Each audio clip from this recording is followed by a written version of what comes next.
Line पर हमारे साथ कंपनी के डिप्टी एमडी अश्विनी कुमार हुड्डा जुड़ गए हैं। हुड्डा साहब, स्वागत है आपका। सबसे पहले अगर आप एसेट क्वालिटी पर टिप्पणी कर सके, क्योंकि जो एनपीए के आंकड़े हैं उनमें इतना सुधार नहीं है जितना प्रॉफिटेबिलिटी में रिफ्लेक्ट हो रहा है। तो एनपीए के मोर्चे पर स्थिति क्या है?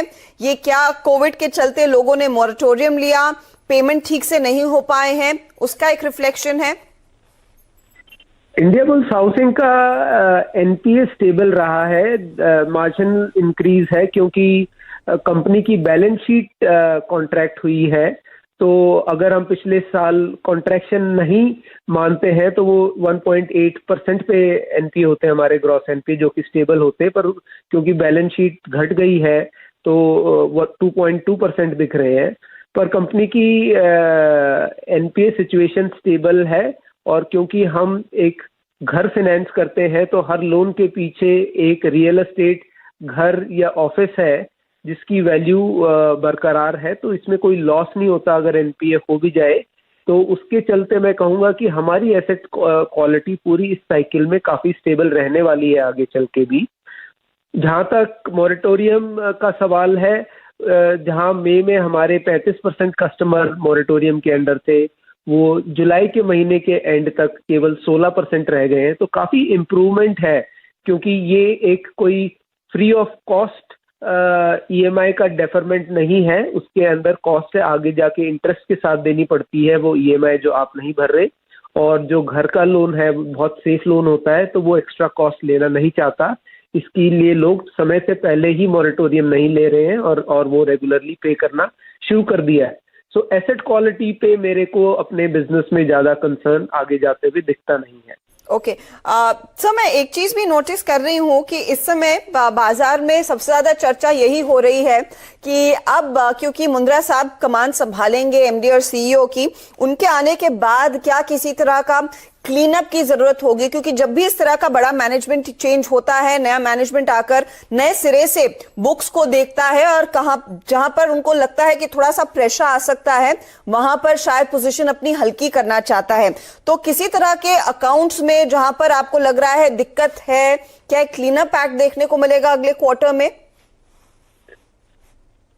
देखिए, मुंद्रा जी काफी समय से हमारे बोर्ड पे हैं, तो वो ऐसा नहीं है कि उन्हें कोई भी बात का ज्ञान उनसे छिपा है। उनको हर कंपनी की एसेट, हर कंपनी की सिचुएशन और पे पूरा ज्ञान है।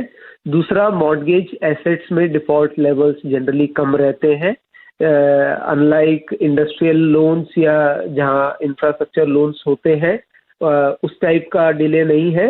बिल्डर लोन्स में कहीं कहीं डिले है, पर वो सारा डिले फैक्टर्ड इन है। इनफैक्ट कोविड के चलते काफ़ी सेल भी बढ़ गई है घरों की, आपने नोटिस किया होगा पिछले 2-3 महीने में। तो बिल्डरों की सिचुएशन काफ़ी स्टेबल है उस हिसाब से। तो मुझे नहीं लगता कि कोई ऐसा सरप्राइज हम कभी मार्केट को देंगे जहां हमारे एनपीए बढ़ जाएंगे या कोई एसेट क्लासिफिकेशन चेंज हो जाएगी।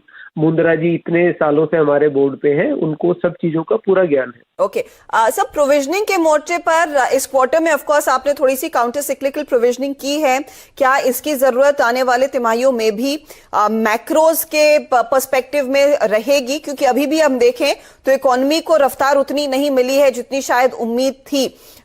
उसके लिए क्या स्ट्रैटेजी है आपकी? एंड इस समय क्या आप नए लोन्स की भी डिमांड मार्केट में फिर से आता देख रहे हैं?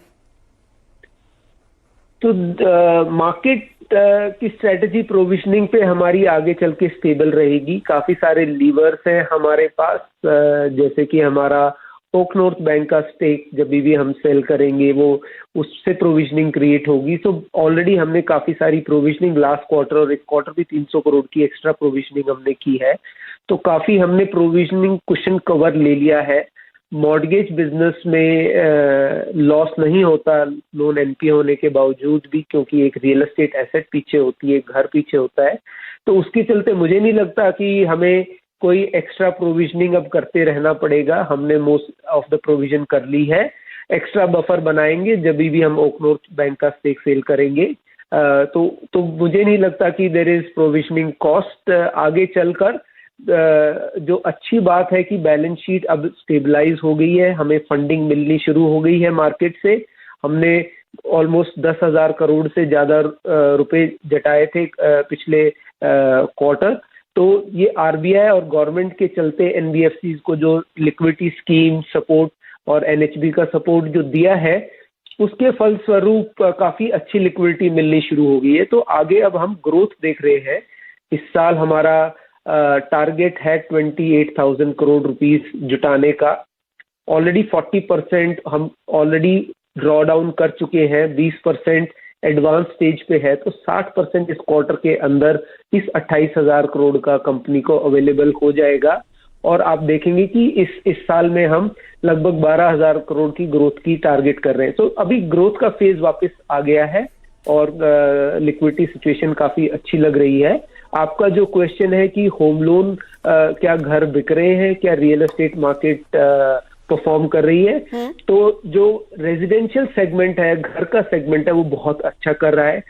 काफी सारे लोग जो अपना घर परचेज पोस्टपोन कर रहे थे, हम देख रहे हैं कि वो रेडी प्रॉपर्टीज में खरीद रहे हैं। अंडर कंस्ट्रक्शन में अभी भी उतना ट्रैक्शन नहीं है, बट जो क्लोजर टू कंप्लीशन और रेडी प्रॉपर्टीज है, क्योंकि जो लोग आज तक हम घर में रहते थे, 2 फैमिलीज या बड़ी जॉइंट फैमिली, अब क्योंकि सबको कोरोना के चलते घर में ही रहना पड़ता है पूरे समय, तो उनको वो जगह छोटी लगती है, डिमांड लौट रही है।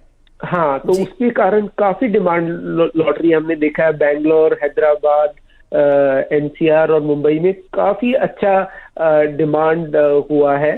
तो मेरा काफी पॉजिटिव है कि अगले 1 साल के लिए ये पेंटअप डिमांड जो साइडलाइन पे थे, और रेट भी 5-10% गिरे हैं सब मार्केट्स में, तो डबल बेनिफिट हो रहा है कस्टमर को। इंटरेस्ट रेट सब्सटैंशियली कम हो गए हैं, 7.25% पे होम लोन मिल रहा है, प्लस टैक्स बेनिफिट है, तो बहुत सस्ता हो गया है। ये 2002 की बात है, मुझे याद है, जब ईएमआई एक आदमी की और रेंट लगभग बराबर थे। अब हम वही सिचुएशन पे पहुंच गए हैं जहां रेंट और ईएमआई लगभग बराबर है। तो शायद आप जैसी कंपनियों को उसका फायदा मिलेगा कमिंग क्वार्टर्स में, इसीलिए आप कह रहे हैं कि ग्रोथ फेज में अब कंपनी दिखाई देगी आने वाले तिमाही में।